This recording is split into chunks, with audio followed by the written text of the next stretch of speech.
Shalom, Bapak Ibu Saudara yang terkasih. Yang terbaik selalu datang daripada Tuhan. Kehendak dan rencana Tuhan adalah yang terbaik buat setiap kita. Untuk itu, kita bukan hanya sekedar siap menerima jawaban iya dari Tuhan atas semua persoalan kita, tetapi juga jawaban tidak dari Tuhan atas apa yang kita inginkan.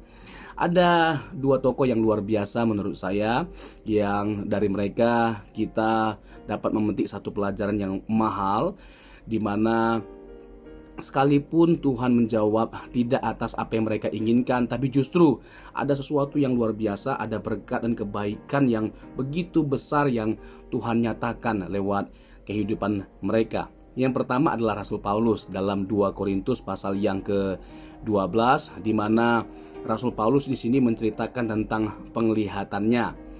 Di ayat yang ke-9, Paulus berkata demikian, "Tetapi jawaban Tuhan kepadaku, cukuplah kasih karuniaku bagimu, sebab justru dalam kelemahanlah kuasaku menjadi sempurna.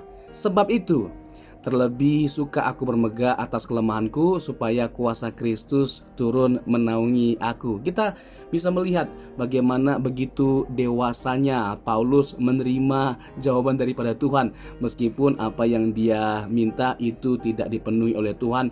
Dia mengalami satu penyakit. Sudah 3 kali dia berdoa, tapi Tuhan tidak jawab. Bisa saja dia marah, bisa saja dia kesal. Dia adalah seorang rasul yang luar biasa. Dia menyembuhkan banyak orang sakit, tetapi ketika dia sakit tidak disembuhkan oleh Tuhan. Tuhan tidak menjawab keinginannya, tidak memenuhi apa yang menjadi keinginannya. Tetapi justru kita bisa melihat bagaimana ada berkat Tuhan, ada kebaikan yang Tuhan kerjakan dalam kehidupannya dengan tidak menjawab doanya. Yaitu apa?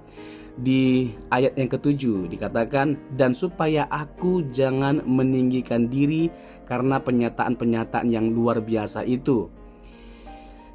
Tidak menutup kemungkinan bahwa penglihatan yang kita dapatkan, mimpi yang kita dapatkan seperti bertemu dengan Tuhan, dibawa oleh Tuhan untuk melihat surga, semuanya itu bisa membuat kita menjadi sombong, ya, merasa lebih baik, lebih rohani, ya, akhirnya jadi sombong rohani kita. Untuk itu, supaya tidak terjadi sesuatu yang buruk itu, maka apa?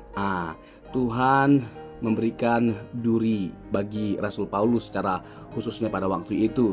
Dan hal itu tujuannya baik adanya, supaya dia tidak meninggikan diri. Tidak ada yang lebih mengerikan, tidak ada yang lebih menyeramkan selain ketika kita menyombongkan diri. Kesombongan bisa menjadi awal kehancuran bagi setiap kita. Dibutuhkan integritas dan karakter yang kuat untuk kita bisa hidup benar dan berkenan di hadapan Tuhan. Pepatah bijak pernah berkata demikian, "When you lose your money, you lose nothing. When you lose your health, you lose something. But when you lose your character, you lose everything." Untuk itu kita harus bangun satu karakter yang kuat. Kita harus bangun satu integritas yang kuat dalam diri kita, supaya kita tidak menjadi rusak atau hancur. Tokoh yang terakhir yang kita bisa memetik satu pelajaran yang mahal dari kehidupannya adalah Tuhan kita sendiri, yaitu Yesus Kristus dalam pergumulannya di Taman Getsemani, Matius 26 ayat 39. Tuhan kita, anak Allah, anak Bapa sendiri, ketika meminta sesuatu tidak dipenuhi oleh Bapa. "Sekiranya cawan ini berlalu, tetapi bukan kehendakku, melainkan kehendakmu."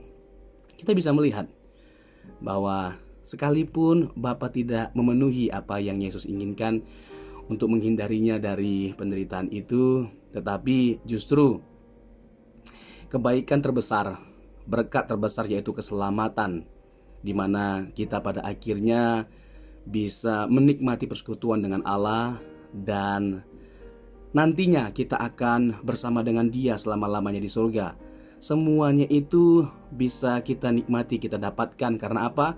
Karena Bapa tidak mengindahkan apa yang Tuhan Yesus inginkan, supaya terhindar dari cawan itu. Bukankah justru jawaban tidak dari Bapa terhadap permintaan Yesus menghasilkan satu berkat yang luar biasa, Jadi tidak selamanya apa yang kita inginkan harus dipenuhi lalu indah kehidupan kita. Tapi justru keindahan yang sesungguhnya adalah datang dari Tuhan ketika Dia menolak apa yang kita inginkan atau apa yang kita minta.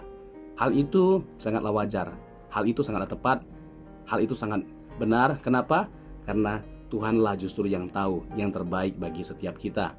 Mari kita terus belajar untuk bersabar menanti jawaban Tuhan dan bahkan menerima jawaban tidak dari Tuhan. Tuhan Yesus memberkati.